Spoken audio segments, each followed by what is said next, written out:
এই কারণে বলবো যে তাদের সাথে কোনো মহৎ উদ্দেশ্য জড়িত থাকে সেটাই মহৎ উদ্যোগ। আর এই উদ্যোগটা যেহেতু যাত্রী সেবার মান বৃদ্ধির সাথে জড়িত, এজন্যই আমি এটাকে মহৎ উদ্যোগ হিসেবে বলছি। আর তার চেয়ে বড় কথা যে আমি নিজে আসলে র্যাপিড পাস ব্যবহার করি। আমি এই সেবার একজন গ্রাহক এবং এবং আরেকটা বিষয় হচ্ছে আমি আসলে এই স্টেশন থেকে উঠি এবং এই স্টেশনে নামি।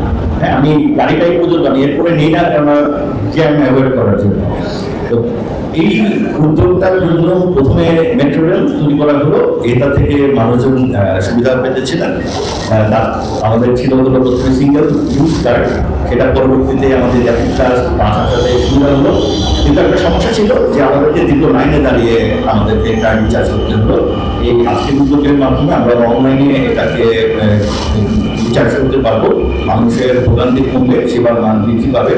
তো আমি ছোটটা জিনিস বাংলাদেশ ব্যাংকের পক্ষ থেকে বলতে চাই যে আমরা কিন্তু আমাদের এই automatic clearing house, Bangladesh electronic fund transfer, তারপরে Bangladesh national payment switch, RTGS Bangladesh, এই ইনফ্রাস্ট্রাকচারগুলো কিন্তু আমরা তৈরি করেছি। এই ইনফ্রাস্ট্রাকচারগুলোকে ব্যবহার করে কিন্তু নানা রকম সেবা তৈরি করা যায়। আমার এখানে ব্যাংক, যে আর্থিক প্রতিষ্ঠানরা আছেন, পিএসপি আছেন, পিএসও আছেন, এমএফএস আছেন, আমি তাদের সবাইকে অনুরোধ জানাবো যে আমাদের এই সিস্টেমগুলো, আমাদের এই ব্যাকবোনগুলো, পেমেন্টের যে ব্যাকবোন আমরা তৈরি করেছি বাংলাদেশে, এই ব্যাকবোনগুলোকে ব্যবহার করে কিভাবে নতুন নতুন প্রোডাক্ট ডেভেলপ করা যায়, যে প্রোডাক্টগুলো দিয়ে আসলে মানুষের কল্যাণ সাধিত হবে। আসলে এগুলোকে তৈরি করেছি আমরা আমাদের জনগণের সেবা প্রদানের জন্য। এবং আপনারা ব্যবসা করতেছেন, ব্যবসা করবেন, ব্যবসাটা তো আপনার মূল উদ্দেশ্য না, আপনার সেবার মাধ্যমে আপনার ব্যবসা করতে হবে। এই সেবার মানটাকে কিভাবে এই প্রোডাক্টগুলোকে ব্যবহার করে করা যায় সেই বিষয়ে আপনারা চেষ্টা করেন। আপনারা নতুন নতুন প্রোডাক্ট উদ্ভাবন করার চেষ্টা করেন, যার মাধ্যমে জনকল্যাণ হবে।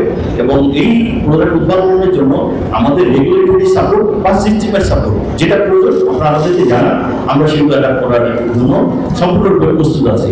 কারণ আমরা কাজ করছি হলো জনগণের জন্য। আমরা যারা রাষ্ট্রের কর্মচারী, আমাদেরকে রাখাই হয়েছে জনকল্যাণ, এই রাষ্ট্রের যে মালিক তাদের সেবার উদ্দেশ্যে। আমরা আমাদের দিক থেকে বাংলাদেশ ব্যাংক থেকে সম্পূর্ণরূপে প্রস্তুত এই ধরনের মহৎ উদ্যোগে অংশগ্রহণ করার জন্য। সবাইকে বিনীত অনুরোধ জানাচ্ছি, আপনারা কিভাবে প্রোডাক্ট ডেভেলপ করে নতুন নতুন প্রোডাক্ট ইনোভেট করে সেবার মান বাড়াতে পারে সেই বিষয়ে সচেষ্ট হন এবং আমাদের প্রয়োজন হলে আমাদের এই বিষয়গুলো অবহিত করুন, আমরা আপনাদের সাথে আছি। আমি ধন্যবাদ সবাইকে আবারও এই মহৎ উদ্যোগের জন্য। ধন্যবাদ।